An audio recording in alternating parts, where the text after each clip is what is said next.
All right, one more shot. I just want to get you oh, okay, stuff's killing me. Let's just walk around and you can probably hear the crazy wind. Wind's supposed to be up to around 40, maybe even gust to 50 miles per hour as we go into the afternoon or the evening. That's the nor'easter cranking up on the state. Okay, this is the calm zone. Just a few footprints from the curious onlookers look like little kids. Look at this foot compared to that one. Yeah, tiny. All right, looking west into the West Village. Again, big snow and folks chilling out.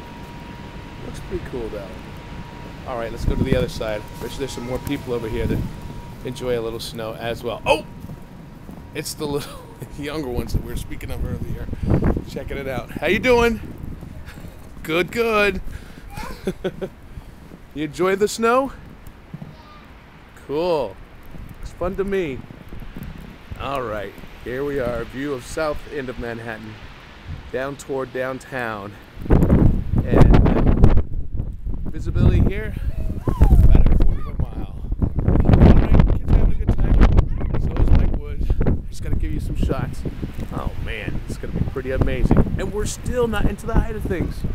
Get you some more shots in a little bit. Later.